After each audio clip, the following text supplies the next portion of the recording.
Meus amigos, muita gente está perguntando por que é que Deltan Dallagnol vem dar uma palestra naquele que é o maior evento evangélico do Brasil, organizado aqui em Campina Grande, Paraíba, pela BINAC, por esses dias de carnaval.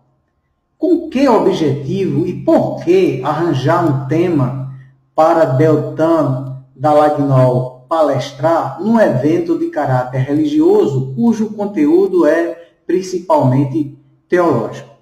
Eu afirmo, Deltan Dallagnol vem dar esta palestra porque o segmento evangélico, entre o qual eu me incluo desde sempre, não é?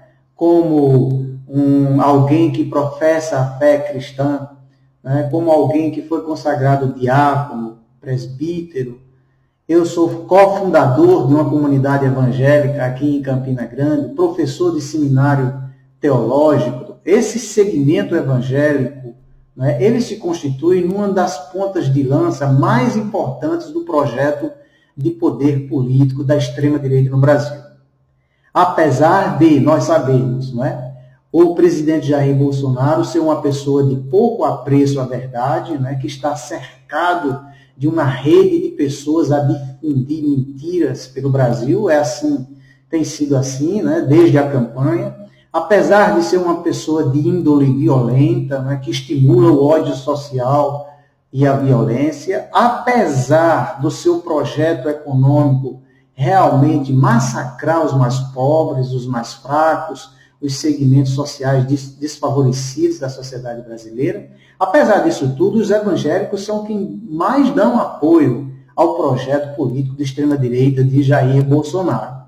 E tem sido assim desde a campanha, né? O público evangélico foi o maior alvo das fake news, das milícias digitais, né, que propagavam mentiras sobre ameaça aos valores cristãos, ameaça à moralidade e coisas muito caras ao segmento evangélico. Não é? O próprio Silas Malafaia, numa liderança inconteste no meio evangélico, ele difundiu uma fake news, por esses dias ele reconheceu que se tratava de uma fake news, né? No caso do atentado contra Jair Bolsonaro, ele disse que o Adélio, não é, aquele psicopata que atentou contra a vida de Jair Bolsonaro, ele era um assessor da ex-presidente Dilma Rousseff. Né? Então, o Malafaia, ele recentemente reconheceu isso, apesar de que ele não pediu perdão à ex-presidente Dilma, não confessou, não demonstrou arrependimento. Coisas do cristianismo de hoje. Né? Também por esses dias, apenas para ficar num caso simbólico, eu recebi uma fake news de um pastor evangélico que dizia o seguinte, era uma suposta reportagem, dizendo que um certo partido de esquerda tinha entrado na justiça para proibir Jair Bolsonaro de combater a seca, porque a seca era, pasmem, um patrimônio histórico nacional. Quem acredita num absurdo desse? Quem acredita num absurdo desse são pessoas como esse amigo e pastor que mandou essa mensagem para mim, alguém que tem um nível superior, alguém que tem uma formação teológica, uma responsabilidade na sociedade, mas que acreditava piamente que aquilo era uma verdade. Também o segmento evangélico tem emprestado seu apoio ao bolsonarismo através de ocupação de cargos. Né? Nós temos visto aí líderes cristãos abandonando seus ministérios para ocupar cargos no governo federal.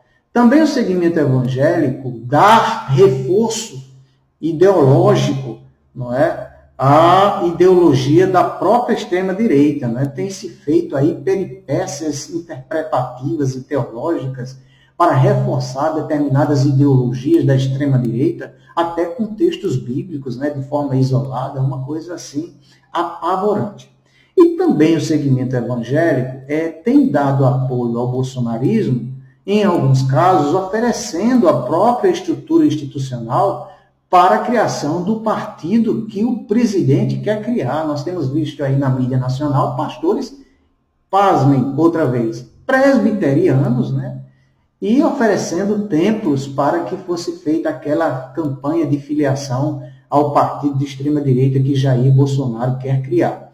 Para não falar dos deputados eleitos nessa onda de extremismo, de fanatismo, de irracionalidade, deputados evangélicos que hoje dão apoio ao segmento da extrema-direita e ao projeto de poder de Jair Bolsonaro, o Messias, segundo eles, o mito, segundo eles. Pois bem, os evangélicos são uma das pontas de lança mais importantes. A outra ponta de lança é o judiciário, ou para ser mais honesto, parte do judiciário que se envolveu na disputa política e ideológica do país, sobretudo na chamada Operação Lava Jato. Só que, para surpresa desse segmento, apareceu uma outra operação, essa de cunho jornalística, chamada Vaza Jato. Eu sei que 90% das pessoas não tiveram conhecimento e acesso aos conteúdos da Vaza Jato, uma série de reportagens do portal de notícias premiadíssimo, o The Intercept Brasil, a mostrar os bastidores, as conversas entre membros da Operação Lava Jato, captadas provavelmente por um hacker, por uma fonte que ainda não se tem certeza, mas esse portal de notícias, em parceria com outros órgãos de imprensa de menor penetração, divulgou desde junho os conteúdos dessas conversas, dessas tramas, dessas combinações que os membros da Operação Lava Jato eles fizeram em relação a seus alvos, às operações, a lidar com as notícias, a várias coisas, a maneira como eles lidavam com a imprensa, várias coisas. E no centro da parte desse judiciário que operava a Lava Jato está a figura de Deltan Dallagnol, que dizia estar se abrindo uma janela de oportunidades para que fosse purificado o país. Deltan Dallagnol não contava com a Operação Vaza Jato, com o jornalismo do The Intercept. Lá estão reveladas as conversas dele com o juiz Sérgio Moro, com outros procuradores, as estratégias, e há um convencimento numa parte mais imparcial da sociedade brasileira, sobretudo o meio jurídico, de que vários crimes foram cometidos pelo Deltan Dallagnol, pelo juiz Sérgio Moro e por membros da Operação Lava Jato de maneira geral. Eu tenho uma cópia de todas essas reportagens, porque as utilizo como material de pesquisa lá na Universidade Federal de Campina Grande. Tem um orientando que está fazendo uma dissertação, elaborando uma dissertação de mestrado sobre isso, e nós temos publicados em eventos, artigos abordando esse episódio, a relação do sistema judicial com a política, com a religião, também são nossos objetivos de pesquisa lá no âmbito da Universidade Federal de Campina Grande e do programa de pós-graduação em ciência política.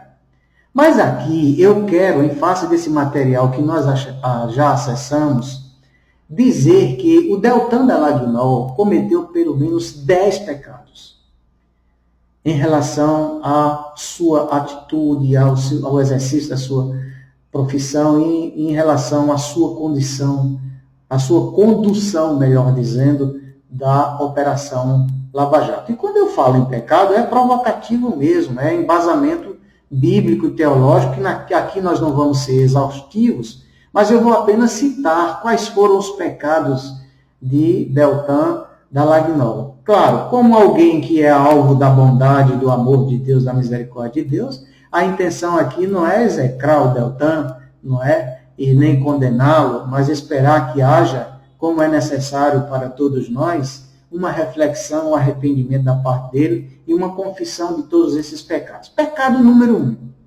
Foi Deltan Dallagnol achar que as suas intenções e as suas motivações nunca seriam reveladas. Ele esqueceu daquilo que o Senhor Jesus Cristo havia dito, Aquilo que vocês fazem em oculto será descoberto. Nada que se faz em oculto ficará sem ser revelado. Então, o primeiro pecado do Deltan foi achar que as suas intenções, os bastidores da operação, aquilo que ele combinava com seus colegas, nunca viria à tona, porque eles tinham uma proteção muito grande da justiça. Pecado número 2, a parcialidade. Os 2 pesos e 2 medidas que a Bíblia condena veementemente. Há provas, há evidências concretas né, de que o Deltan Dallagnol, o juiz Sérgio Moro, eles deixaram de investigar certas pessoas de um partido, eles fizeram uma torcida organizada para que outro partido não ganhasse as eleições, né, eles manejavam as investigações de maneira, a prejudicar a imagem de um, e a blindar outros. Então isso está documentado no jornalismo do The Intercept. Pecado número 2, a parcialidade. Pecado número 3, a mentira, várias mentiras do Deltan Dallagnol. Sobretudo quando ele dizia que a relação com a imprensa era plural, que ele não privilegiava nenhum órgão de imprensa. Agora nós sabemos, que na verdade ele tinha um acordo com determinado órgão de imprensa para vazar informações e para receber dicas de investigações. Então ele mentiu. Quarto pecado do Deltan. Ele foi um agente promotor do ódio social também. Na medida em que ele perseguia determinadas pessoas, impedindo entrevista, na medida em que ele mesmo diz que estava ali acusando, mas não tinha provas robustas, na medida em que ele cria, utilizando-se da imprensa, um clima de intimidação em relação a determinados réus, ele está promovendo o ódio. O ódio é justamente isso, o ódio social. É você pegar alguém, mesmo que seja alguém que tenha cometido erros, que esteja em falta com a justiça, e superdimensionar isso, e colocar como uma pessoa irrecuperável, como uma pessoa que deve ser enojada. Isso é ódio social. O Deltan ele foi um agente promotor disso. O quinto pecado do Deltan Dallagnol foi conspirar contra autoridades de tribunais superiores, por exemplo, O Deltan Dallagnol ele chegou a combinar com colegas formas de impedir que determinados ministros de instâncias superiores galgassem posições, tivessem autoridade para falar. Foi o próprio Deltan Dallagnol que combinou com o juiz Sérgio Moro que deveriam vazar conversas sigilosas da presidente em exercício Dilma Rousseff, que é a afronta maior a uma autoridade. Mas não bastasse isso, o Deltan Dallagnol também ele vazou inquéritos sigilosos em relação a autoridades da Venezuela, nosso país vizinho, segundo ele, porque os venezuelanos tinham o direito de se insurgir contra o seu governo. Então vejam o Deltan Dallagnol usando suas prerrogativas para promover conspirações contra pessoas e instâncias que estavam acima dele. Sexto pecado do Deltan foi as próprias ilegalidades que ele cometeu no exercício da profissão contra o próprio exercício, o código de ética da sua profissão, já o juiz contra o código de ética da magistratura, contra o devido processo legal. Eu acho que o Deltan deve ser um bom calvinista, ele deve entender que a profissão que nós temos é um presente divino, deve ser exercida com fidelidade, com retidão. Na medida em que ele quebrou os códigos de ética do exercício dessa profissão, ele, claro, estava também cometendo um pecado moral, um pecado espiritual. Sétimo pecado do Deltan foi a cobiça financeira. Lá nas conversas dele com os seus colegas, ele disse que está ganhando muito dinheiro com as palestras e que iria montar uma empresa, colocar no nome da empresa, lucrar.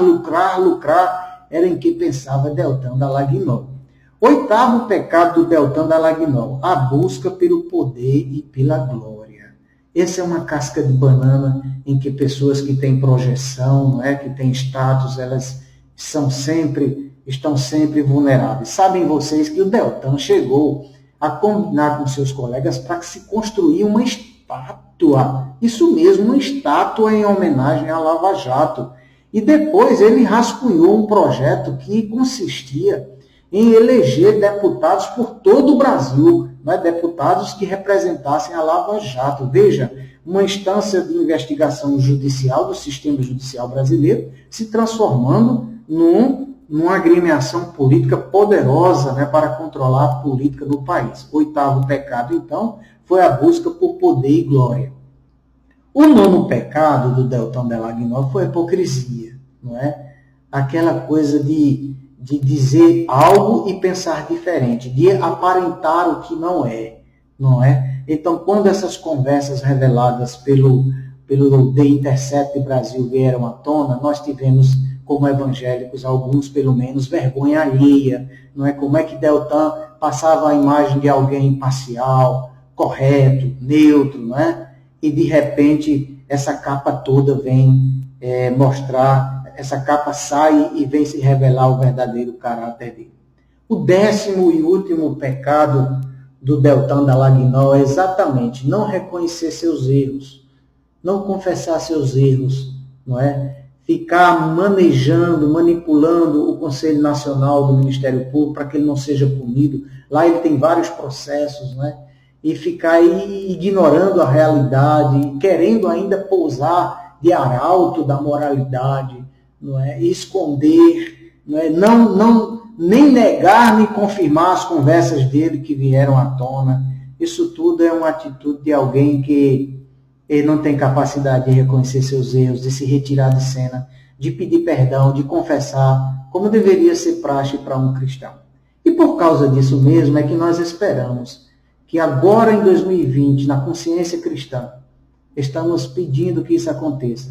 O Deltan Dallagnol venha confessar que realmente todas aquelas conversas reveladas pelo The Intercept Brasil foram dele mesmo, foi ele que fez aquilo, foi ele que combinou aquelas estratégias, foi ele que quebrou o código de ética do Ministério Público, não é? Aquelas falas são dele realmente. Que ele faça essa confissão e possa dormir em paz, tranquilo, e ser coerente com a sua fé, e possa estar em paz com Deus, porque eu próprio, não é? Como tem que ser, não é? Já o perdoei. E eu espero que toda a comunidade cristã evangélica, ao tomar consciência dessas verdades, também possa perdoar o Deltan Dallagnol. Deus abençoe a todos, obrigado, um abraço.